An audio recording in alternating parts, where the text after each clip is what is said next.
Imagine this: Blair Singer stands in a cramped New York conference room, a group of nervous entrepreneurs staring at him.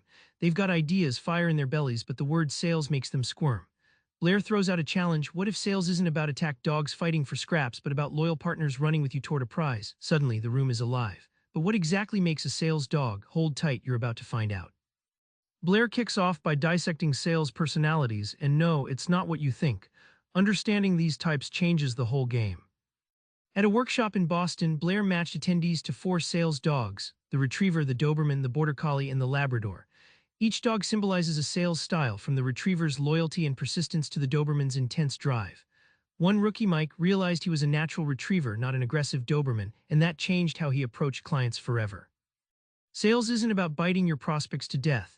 Think of a Doberman barking nonstop, intimidating, sure, but not always effective. Blair's insight: the goal is to be your client's best buddy, like a Labrador fetching the ball relentlessly without scaring anyone away. This metaphor flips the macho salesperson myth on its head, showing that sales is about connection, not combat. When Mike embraced his Retriever type, he stopped forcing deals and started nurturing relationships. Within 6 months, his closing rate skyrocketed by 40%. The surprising truth: you don't need to be aggressive to earn big. Your unique style, properly understood, is your secret weapon, and a lot less exhausting. Knowing your dog type is just the start. Blair breaks down 5 killer skills that turn sales into predictable income. In a Buffalo-themed seminar, Blair watched Jane, a shy entrepreneur from Omaha, transform when she learned to ask better questions. Instead of pitching right away, Jane began probing for needs and fears. One client confessed he'd been burned by pushy salespeople before. That moment of vulnerability opened the door to an honest, trust-filled conversation. Blair compares listening to tuning an old radio. If you don't adjust the dial just right, you get static and miss the music. Listening isn't just hearing words, it's picking up hesitations, tone, and body language. Jane mastered this skill and started reading clients like open books, seeing beyond objections to hidden desires. Closing doesn't mean slamming the door shut. Blair calls it closing softly, like gently nudging a reluctant dog toward the door. Jane learned to ask permission to close, inviting clients to say yes rather than pushing them. Result: higher close rates with less resistance and more repeat customers.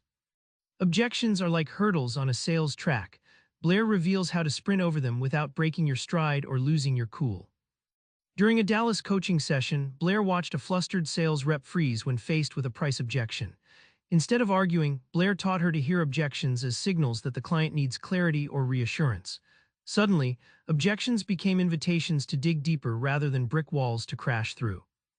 Blair's feel-felt-found method is legendary. For example, when a client says, "It's too expensive," the salesperson replies, "I understand how you feel. Other customers felt the same way, but they found our solution actually saved money in the long run."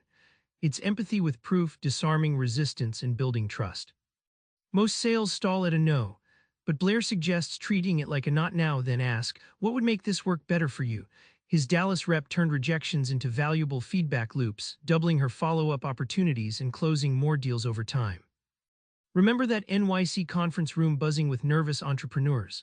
Now imagine you're one of them, but with a new mindset: sales is a loyal partnership instead of a fight. Next time you're pitching, pause and ask yourself, which sales dog am I? What skill can I sharpen right now? Try this before your next conversation. Focus on listening deep for one hidden truth the client isn't saying.